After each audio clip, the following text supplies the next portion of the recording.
Čau, dneska se společně podíváme na to, jak profesionální hráč úspěšně předstíral vlastní smrt. Z toho nejhloupějšího důvodu. Tak jo, pojďme na to. On the 5th of July 2011, this account will be registered to the YouTube platform going by the name of Sketchek. The owner of this fresh new channel would go on to become a Team Fortress 2 professional, widely considered to be one of the best players in the game's 15-year history. So when he would sadly die unexpectedly only 4 years later in 2015, his audience and the entire Team Fortress 2 community were understandably devastated. Extensive tribute videos were posted to YouTube dedicated to Sketchek's incredible skill level. Users on Reddit would pour their hearts out in threads that discussed how Sketchek had influenced their playstyle, all while the developers of Team Fortress 2 would add a weapon attribute to the game in memory of Sketchek. Vemte si, že předstíráte vlastně od nežití. Oni potom jakoby v té hře, kterou hrajete, tak prostě udělají vlastní zbraň tady, jako na památku. I když prostě to fejkujete a je to ve skutečnosti lež. It's safe to say no one expected that this whole thing might have been a hoax after it all began in June 2015 when Sketchek uploaded a video explaining that he had been going in and out of hospital whilst dealing with an unspecified long-term illness. Hey, I'm the guy that runs this channel.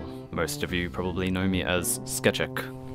I'm going to try being as straightforward and honest as I can. I've been very sick and very busy for the past few months, spending every day either bedridden or going in and out of the hospital with no time to play TF2 or make videos or anything like that. I don't want to reveal too much information about my illness, but the doctors are saying that I probably don't have a lot of time left. Best I've got about a year before my condition gets so bad that I'll need constant life support, and my chances of recovery are looking low, to say the least. In light of my newfound understanding of the importance of time, I'm quitting video games and leaving YouTube.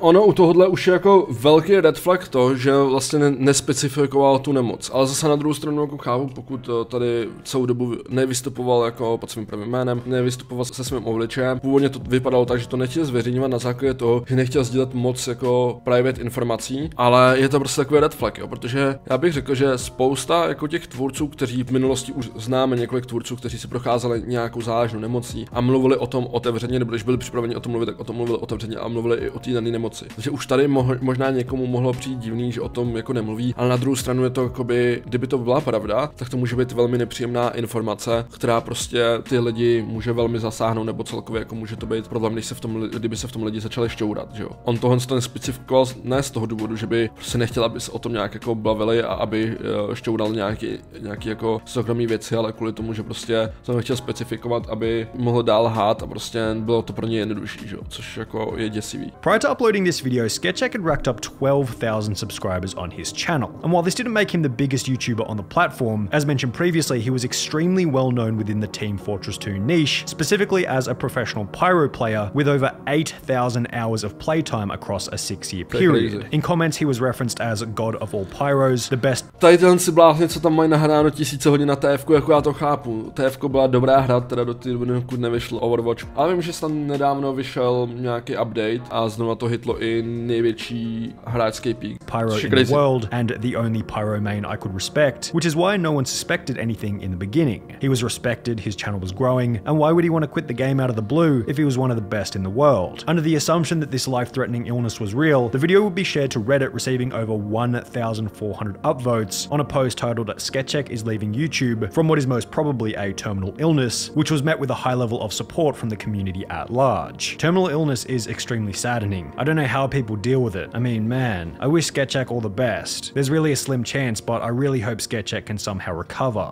I think I cried a little. This is really sad news. I loved how creative he was in the game. Love you, Sketchek. Thank you for your videos. Others went even further. Prostě tady tohle jako je děsivý, že prostě máte tady nějakou komunitu, která vás ráda sleduje a vy tady prostě předstíráte, že odcházíte na onen svět a prostě necháte tady jako jenom věřit tomu vaši diváky, což samo o sobě je zvláštní, ale bude to ještě zvláštnější, bude to ještě víc nepříjemný. Further by inquiring about a potential charity that they could donate to in order to support him financially. Always saddening to hear people suffering from terminal illness. I wish for the best for him and his family during this time. Does anyone know of a charity for his illness? I'd like to donate if there is. It should also be mentioned that the community was extra vulnerable to the announcement, as only 5 months earlier in January 2015, another TF2 YouTuber by the name of Kitty0706 had also passed away from cancer, highlighted in comments such as this one reading, "First it's Kitty, now it's this. WTF. I want to cure cancer so I can keep watching these people's videos." Tohle je na tom děsivý, že on to přinese ve stejný rok, kdy vlastně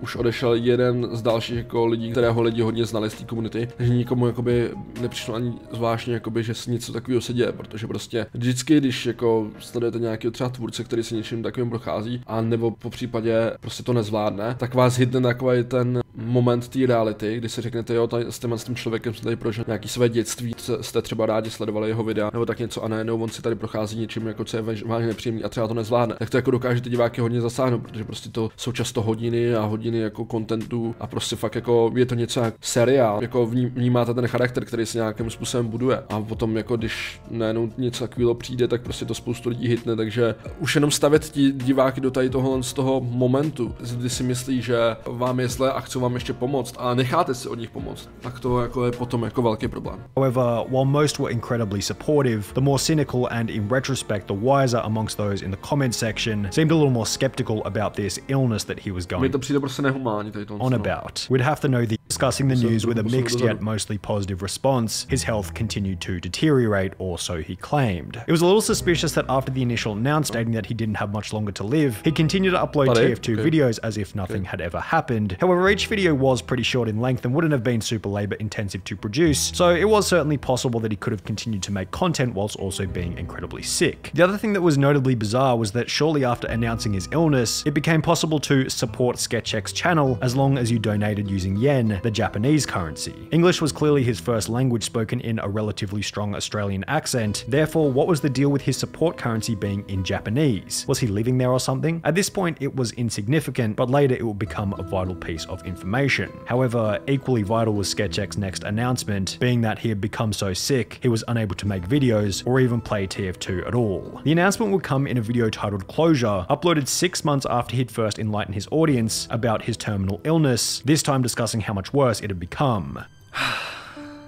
Welp. This is it, folks. This is how it ends. I'm very ill, my health is gradually deteriorating, and the clock is ticking, so to speak. I simply cannot afford to spend any more time than I already have maintaining the channel. This is my absolute final video to say goodbye before I stop using this account. To hraje na emoce, i když prostě už víme, že to je lež. Mně to přijde fakt nemorální tohle. So, feel free to unsubscribe. Mě zajímalo, co si o tom myslíte, vy napište do komentářů rozhodně. If you haven't already, there will be no more videos coming from this channel. Farewell. Following this video, SketchX's social media presence would cease entirely. There were no more uploads to his YouTube channel, no more tweets to his Twitter, and 0 additional hours played on his Team Fortress account. The silence continued for 2 years with absolutely no news, at which point the community would come to the consensus that SketchX's deterioration and subsequent silence must have indicated that he had died. He released a PSA saying he had an almost certainly terminal illness, and that even if he survived, he would not resume making videos. That is to say, he almost certainly passed away. Tribute videos began to pop up on YouTube, such as this one with over 60,000 views, titled Sketchek Wannabe, which began by stating in honor of Sketchek, whilst displaying a TF2 RIP gravestone in the thumbnail. The degree to which Sketchek had impacted the community was cemented even further when, in memory of Sketchek, the developers of Team Fortress 2 would add an attribute called Sketchek's Bequest to one of his signature weapons, immortalizing Sketchek within the game forever. Tady to jako cool od těch vývojářů, jo. Já vím, že tady to se čas od času prostě dělá, když někdo jako odejde z onoho svět nebo na onen svět, tak se prostě přidávají nějaký předměty na jeho počest a je hezký, že tohle tak udělali ti vývojáři, aby ho prostě nějakým způsobem podpořili nebo tady zanechali nějakou památku, protože prostě pro komunitu sice i když byl v tom níži, jo, neměl nějak moc views, nebyl nějak extra známý, jako je hezký, že tohle udělali, ale to, že obelhal takhle i ty vývojáře, by mě mimochodem zajímalo, že teďka po tom, co se jakoby už ví, že tohle to bylo všechno jako lež, tak jestli to tam stále nechali a je to tam na jeho památku a nechali to tam jako to jeho jméno, nebo to potom zase vrátili, protože si řekli, hej, tady to nebudeme podporovat. Which I thought was a really nice. I really like that. At this point, Sketchek might have felt baffled that things had gone this far. Alternatively, maybe he was feeling smug about having gotten away with a crime, so to speak. However, either way, it would be with one Reddit comment in May 2017 that the community began to question whether or not Sketchek was actually dead. If you want a small conspiracy, a lot of Sketchek's items have left his backpack, ending up in another backpack owned by someone named Will, even some minuscule items like refined metal. Some of the names Will has had seem very Sketchek-y, and the account is relatively active, last online just over a day ago. The guy seems to have Sketchek's Napper's Respite in some gift wrap too, so maybe this guy was just a friend of Sketchek's. Hard to say, really. While it was certainly bizarre that... Což jako je hustý, že tady to se neodhalilo už dřív, protože lidi jako, pokud se nepletu, nebo pokud já si pamatuju a jak moc dobře vím, tak jako lidi na internetu jsou detektivové jako vážné a vysoký úrovni, takže si divím, že tady to neodhalili už dřív. Items were being traded out of Sketchek's Team Fortress account, it wasn't really a smoking gun that screamed, hey, this dude isn't really dead, as Sketchek might have simply given his password to a friend before quitting, who was now trading the items, considering some time had passed since his apparent death. However, it wasn't only the items on Sketchek's Team Fortress account, indicating that maybe he wasn't dead. Further evidence would come to light in a forum post which read, Sketchek's illness video let's go. Set to private, which explained that out of the blue, the two videos in which Sketchek would discuss his sickness were unlisted from his channel entirely. Previously, it wasn't impossible to theorize that someone else was tampering with his TF2 account. However, when activity was also spotted on his YouTube account, the pattern suggested that maybe Sketchek himself wasn't really buried 6 foot deep, which would be supported further in January 2019, when a video would pop up on YouTube titled with 2 words that would shatter every single past assumption about what had happened to the legend. Sketchek confirmed. In this video, a player can be seen toward the top of the leaderboard by the name of Sketchek, with the same profile picture as the original. After being killed by Sketchek, the uploader of the video Bucci would find himself involved in a message exchange with his friend reading, dude, it's him, bro, it's him. To which the friend would type, okay, record, he wouldn't dare. Before Bucci would respond once again with, I'll try, I'm recording. In light of this video, out of curiosity, players began to add Sketchek's account on Steam, which is where things took a little bit of a bizarre turn. Those who added his Steam account began to receive Aspoň něco hezkého občas Valve umí, jako když odešel dubber Soldiera a Rick May v roce 2020, kdy mu do hry vytvořili pomník. OK, to jsem ani nevěděl. Jako jo, hele, tady tam jsou takový ty maličkosti, kteří ty jako výváři můžou udělat a je to takový hezký easter egg, ale je pravda, že Valve tyjo, si jenom teďka mastí kapsu jinak, no prostě, bohužel. Tak. Save this cryptic message, which led to a video on Sketchek's channel titled TXT. In the tags of this TXT video, there was a link which led to a now privated video with more cryptic Japanese text. Jako tady tohle je chytrý marketingový tah, jo. Co si budeme, že prostě když už to takhle odhaloval nějakýma skrytýma zašifrovanýma věcma, tak jako je to chytrý marketingový tah a je to hezký, že to je takhle jako schovaný a jo, haha, ale tyjo, kdyby na to šel prostě nějakou jinou formou, než tak, že bude hrát, že prostě má nějakou závažnou nemoc, tak by to bylo mnohonásobně lepší. Ono jako je otázka, jestli by vůbec dokázal udělat takovýhle příběh, kdyby to nebral takhle jako drasticky, ale prostě je to špatně za mě, jako jo. Ne, není dobrý si z toho dělat srandu. Relating to Mr. Frog only knows frog language. Sketchek would then send more gifts to those who added him on Steam. The next one relating to a Twitter account, once again named in Japanese text, translating to the frog with the banana peel, as displayed in the original Sketchek profile picture. The Twitter account would then post a tweet stating that his audience needed to unfreeze the watermelon, then everything will be understood, which was accompanied by a JPEG image of a frozen thawing watermelon. Users then realized that by pasting the JPEG of the watermelon into WinRAR, that it would create a demo file, leading to a website with nothing but the signature Sketchek frog and an empty text box which required a password. Upon entering the password, a pastebin link would appear, leading to a string of binary text, which jako tohle je smart prostě, jak na to šel takovýmhle způsobem, že přes několik videí, textů, prostě nějakých jako zádných věcí a šifer se dostali k té odpovědi. Decoded would lead to an unlisted video stating that Sketchek was about to return to YouTube. As the Team Fortress community began to discuss his return, Sketchek would log back into his original Twitter account before making a post reading, "Kept you waiting, huh?" Followed by a video on YouTube 2 days later explaining that he was never sick in the first place. About 3 years ago, I announced that I had contracted a non-specific terminal illness. I want everyone to know that was a lie. It was a sick joke. It was a ruse.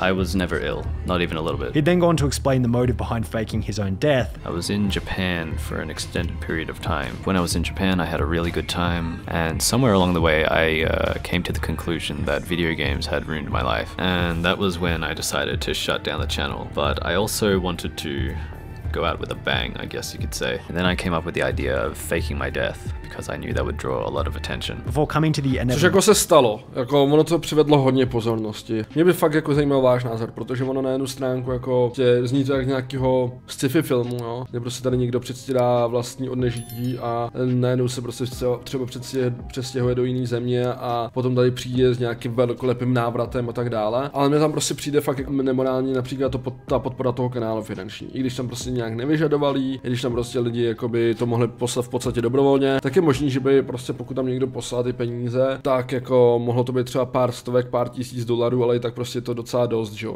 Jakoby i když tam nikoho nenabádal k tomu, tak prostě by si myslím, že poslalo mnohem méně lidí nějaký peníze. Kdyby to nechal jako bez toho, tak si myslím, že to ještě jako může být poměrně jako zajímavý a může to být jako právě nějakýho jako příběhu, sci-fi nebo prostě nějakého dramatu a tak dále, kde prostě on najednou tady přijde a prostě oznámí nějaký velký oznámení, vytvoří nějaký velký projekt, na kterém třeba ty 3 roky pracoval. Takhle já na jednu stranu jsem jako pro jakýkoliv joke, jo? Já už jsem to několikrát v videích říkal, že prostě mě nevadí si dělat prakticky ze všeho srandu, ale prostě musí to být zase nějakých jako morálních jako zásad, což si myslím, že takhle jakoby, víš co, jako joke prostě má nějakou punchline a tady to, na to si prostě museli lidi čekat jako 3 roky, což mi přijde jako děsivý. No hlavně mi to přijde sprostý vůči lidem, kterým opravdu někdo odešel na onen svět, na nevylečitelnou nemoc, právě no, je to jako výsměch do obliče takovým lidem. Pokud se náhodou ptáte momentálně streamu na YouTube, byl tady stream v sobotu od 15:00 zhruba, jen jsem to chtěl zkusit zareagovat na tady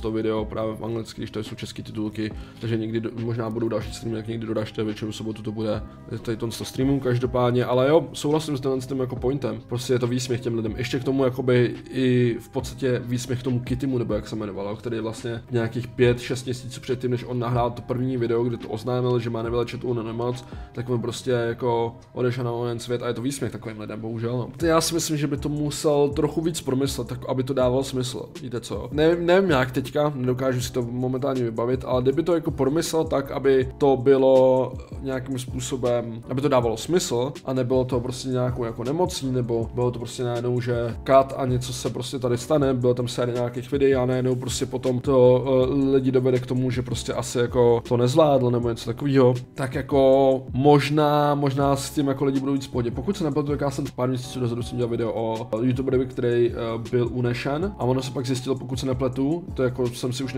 nezjišťoval ty informace, ale nějak jako jsem to viděl na YouTube, že o tom pár lidí dělal video, že on to v podstatě jakoby předstíral taky. Prostě je to zajímavé, že tohle to mi dávalo větší smysl, jo. Jako dělat si z toho srandu není OK, ale jako tady by mi to dávalo docela jako smysl. Pokud se cítil vyhořelý, tak měl oznámit pauzu, to jako souhlasím, ale já si myslím, že tam jako ta myšlenka byla taková, že on chtěl fakt jako přijít s něčím velkým, co by tady jako lidi potom najednou, jakmile by se vrátili, tak by si řekli wow, tyjo, crazy a začali sledovat jeho videa, což se taky stalo. Ale jako víš co, že pauza jako taková nebude mít takový dosahy, což je pochopitelný, ale že jo. A pokud chtěl přijít s něčím velkým, tak fakt měl promyslet jinak než takovým způsobem za mě. Conclusion 3 and a bit years later that he wanted to continue making videos on TF2. A couple of weeks ago I was playing TF2, just thinking about some stuff, and I decided I wanted to come back to the channel and reveal the truth to everyone. And while this objectively marks SketchX's return, whether or not it was welcomed with open arms, jako když už někdo udělá takovou hroznou věc, tak aspoň se vůbec na internet nevracet a žít dál v soukromí někde. Mně zase jako přijde OK, naopak tady to odhalení, že to fakt bylo jenom jako fake. Víš co, kdyby se pak lidi mysleli, že prostě odešel na onen svět, tak je to možná ještě horší. Arms is another question. I feel kind of half and half on this situation. I love SketchX tak nějak, já to mám taky jako tak půl na půl. Did for me as a pyro main, but lying about terminal illness isn't cool. Happy to see him back, but honestly a shitty thing to do. Přesně takovýhle názor na to mám. Jakoby se cool jako stand, cool věc, ale zase na druhou stranu, hej, není to dobrý. Videos were also uploaded to YouTube addressing this ethical problem of, well, he's one of the best in the game and he seems genuinely sorry, but does this excuse him blatantly faking his death for attention? It's a sick joke, of course, but it's one that he's probably had monetary gain from, even if it's just a few $100s, you know, and still, for me, that just makes the whole thing feel a bit more awkward and uncomfortable for me, in terms of, like, dismissing it as a big old joke. The more forgiving among SketchX's audience were simply looking forward to some new content, and comments such as, says, "Hey, welcome back and hope you got some sick content ready. Hope all the negativity in this thread won't sour your return." However, others went to the effort of writing full-blown paragraphs about why Sketchek was in the wrong, one of which referencing the weapon within TF2, which had been named as a tribute to the legendary Pyro main. Sketchek's bequest: lose all community respect for lying to us all. I hope they change the extinguisher soon. I'm so disappointed. I can't be angry, but I'm unbelievably disappointed. I'm glad you decided to come clean and you're going to be hated, but it takes guts to admit you're wrong. Still extremely disappointed. Petitions were also created on the Steam forums such as this one, and subsequently the Sketchek's bequest attribute was removed silently in the month that followed. In spite of all the hate, Sketchek's viewership was luckily supported by his skill as a Pyro player, as opposed to what you might call his ethical compass, and therefore upon returning, his videos would surprisingly receive as many, if not more views, as when he disappeared almost 4 years prior. While almost all of these fake social media což je crazy, protože prostě jakoby, já si myslím, že jako záleží, jo. U spousty jako lidí, kteří za sebou zanechají nějakou velkou stopu na tom internetu, tak lidi i po několika letý pauze se k ním vrátí. Dobrý příklad je tady třeba Peťa TV, který jako se k němu spousta lidí vrátila, je tam spousta samozřejmě nových lidí a tak dále. Ale ty jako views sice padly, ale ne o tolik. Ale tady, když udělal něco takového marketingový tak v úvozovkách, tak jako lidi se vrátili ve velkém očividně, no, protože prostě tu pozornost přitáhl. Stunts generally damage the career of whichever influencer is in question. Sketchek somehow managed to do the opposite. Prostě pomohlo mu to, no. Každopádně, co si o tom myslíte vy, napište do komentářů, lajkujte, komentujte, odeberte, sdělejte, já se s vámi protože loučím, mějte se a zatím, ahoj.